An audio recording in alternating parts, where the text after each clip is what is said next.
Hi అండి, welcome to my channel. ఈరోజు మనం వాడపల్లి వెంకటేశ్వర స్వామి ఆలయ దర్శనం చేసుకుందామండి. మన తెలుగు రాష్ట్రాల్లో ఎంతో ప్రసిద్ధి చెందిన శ్రీ వెంకటేశ్వర స్వామి ఆలయం యొక్క విశిష్టత గురించి తెలుసుకుందాం. మేము విజయవాడ నుంచి రాజమండ్రి వెళ్ళడానికి చాలా ట్రైన్స్ అయితే అందుబాటులో ఉన్నాయి. ఉదయం, మధ్యాహ్నం, సాయంత్రం వేళల్లో కూడా ట్రైన్స్ మనకి అందుబాటులో ఉన్నాయి. మేమైతే ట్రైన్కి బయలుదేరి వెళ్తున్నాం వాడపల్లి. గౌతమి గోదావరి ఒడ్డున ప్రకృతి అందాల మధ్యలో ప్రశాంతమైన వాతావరణంలో అలలారుతున్న క్షేత్రం వాడపల్లి. ఆ వాడపల్లి యొక్క విశేషాలు ఈరోజు మన వీడియోలో క్లుప్తంగా తెలుసుకుందాం. మేము మధ్యాహ్నం ట్రైన్కి రాజమండ్రి బయలుదేరాము. రాజమండ్రికి వచ్చేసరికి 6 అయిపోతుంది. ఇదిగోండి ఉమెన్స్, లేడీస్ వెయిటింగ్ హాలు. చాలామంది ఇక్కడ ఫ్రెష్ అయిపోతారు. ఫ్రెష్ అయిపోయి గుడి దగ్గరికి వెళ్తారు. గుడి దగ్గర కూడా మన స్నానాల గదులు చాలా ఏర్పాట్లు అయితే చేసి ఉన్నారు. అక్కడ కూడా మనం ఫ్రెష్ అయిపోవచ్చు. ఇది కూడా రాజమండ్రి రైల్వే స్టేషను. 1వ నెంబర్ ప్లాట్ఫామ్ వైపుకి వచ్చి బయటకు వచ్చేయాలి. ఇక్కడ నుంచి ఆటోలు అలాగే బస్సులు కూడా అందుబాటులో ఉన్నాయి. ఆటో అయితే 80 రూపీస్ తీసుకుంటాడు ఒక మనిషికి. బస్సు అయితే 45 రూపీస్ తీసుకున్నారు. మేము బస్సులో వెళ్తున్నాము.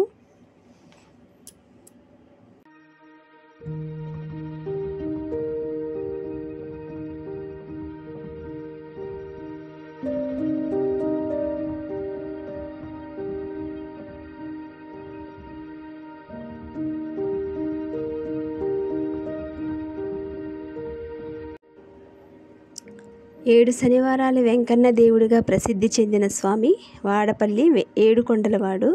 కోనసీమ తిరుపతిగా ఖ్యాతి పొందింది. వాడపల్లి తిరుపతి తర్వాత వెంకటేశ్వర స్వామి క్షేత్రాల్లో ముఖ్యమైన ఆలయంగా భక్తుల నమ్మకం పొందింది. వాడపల్లి వెంకటేశ్వరుడి ఆలయం. ఈ ఆలయానికి ఎన్నో విశేషాలు ఉన్నాయి. వాడపల్లి క్షేత్రంలోని మూల విరాటు రాతితో చేయబడింది కాదు. ఇక్కడ వెంకటేశ్వరుడు రాయితో కాకుండా నల్లని చెక్కలో స్వయంభూగా కొలువై ఉన్నాడు. సాక్షాత్తు నారద మహర్షి విష్ణువుకు ఇక్కడ వెంకటేశ్వరుడుగా పేరు పెట్టినట్టు చెబుతారు. వరుసగా 7 శనివారాలు క్రమం తప్పకుండా స్వామివారి ఆలయం చుట్టూ 7 ప్రదక్షిణలు చేసి స్వామిని దర్శించుకుంటే మనసులో ఉన్న కోరికలన్నీ నెరవేరుతాయని భక్తుల నమ్మకం. అందువల్లే ఈ క్షేత్రానికి శనివారాల్లో వేల సంఖ్యలో భక్తులు తరలివస్తూ ఉంటారు. ఇప్పుడు ఈ ఆలయం యొక్క చరిత్ర, స్థల పురాణం గురించి మనం క్లుప్తంగా తెలుసుకుందాం. శ్రీకృష్ణుడు తన అవతారం చాలించి వైకుంఠానికి చేరుకుంటారు. దీంతో ద్వాపర యుగం ముగిసిపోతుంది. కలియుగం ప్రారంభమవుతుంది. కలియుగంలోని ప్రజలు దైవ చింతన మరిచిపోయి డబ్బు సంపాదనపై ఎక్కువ దృష్టి సారిస్తూ ఉంటారట. దీంతో భూమండలంపై పాపాలు పెరిగిపోతూ ఉన్నాయి. ఈ విషయమై మునులు తీవ్రంగా భయపడతారు. నారదుడి ఆధ్వర్యంలో వైకుంఠానికి వెళ్ళి ఈ భూమండలంపై జరుగుతున్న విషయాలను విష్ణువుకు తెలియజేసి ప్రజలను చెడు మార్గం వైపు వెళ్లకుండా రక్షించవలసిందిగా వేడుకుంటారు. దీంతో వారికి విష్ణువు అభయమిస్తాడు. ఈ కలియుగంలో తాను కలియుగ దైవంగా వెలిసి నిత్యం ప్రజలతో పూజలు అందుకుంటానని చెబుతాడు. దీనివల్ల మునుల్లో భక్తిభావం పెరుగుతుందని అభయమిస్తాడు. దీనితో మునులు సంతోషంతో అక్కడి నుంచి వెనుతిరిగి వెళ్ళిపోతారు. కొన్ని రోజుల తర్వాత వాడపల్లి వద్ద ఉన్న గౌతమి నదిలో ఒక చందనం పెట్టె తీరం వైపు వస్తున్నట్లు కనిపిస్తుంది. అయితే దానిని గుర్తించి తీసుకురావడానికి వెళితే నదిలో ఆ చివరికి వాడపల్లి గ్రామంలో ఒక వృద్ధ బ్రాహ్మణుడు నివసించేవాడు. ఆ బ్రాహ్మణుడి కలలో కనిపించి ఒక పెట్టెలో మహావిష్ణువు లక్ష్మీ సమేతుడై ఉన్నాడని, శుచిగా వెళితే కనిపిస్తాడని వినిపిస్తుంది. దీంతో ఆ తీరంలో ఉన్న ప్రజలు మంగళ స్నానాలు చేసి నదిలోకి వెళితే ఓ పక్షి నీడలో ఉన్న పెట్టె కనిపిస్తుంది. భక్తి శ్రద్ధలతో ఆ పెట్టె ఒడ్డును చేరుస్తారు. దానిని తెరిచి చూడగా అందులో శంఖ చక్ర గదాలతో పాటు లక్ష్మీదేవితో శ్రీ మహావిష్ణువు కనిపిస్తాడు. ఇంతలో అక్కడికి చేరుకున్న నారదుడు మహావిష్ణువు అవతారం గురించి చెబుతాడు. అంతేకాకుండా ఆ మూర్తికి వేం అంటే పాపాలను కట అంటే పోగొట్టేవాడు అని నామకరణ చేసి గోదావరి నదీ తీరంలో విగ్రహాన్ని ప్రతిష్ఠింపజేస్తాడు.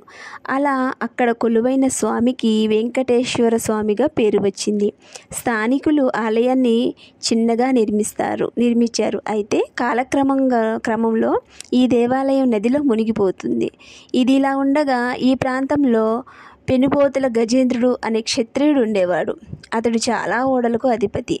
ఒకసారి తుఫాను సంభవించి అతని ఓడలన్నీ సముద్రంలో ఎక్కడికో కొట్టుకుపోయినాయి. దీంతో తన ఓడలు సురక్షితంగా ఒడ్డుకు తీసుకువస్తే నదిలో మునిగిపోయిన విగ్రహాన్ని తిరిగి ఒడ్డుకు చేర్చి దేవాలయాన్ని నిర్మిస్తానని మొక్కుకుంటాడు.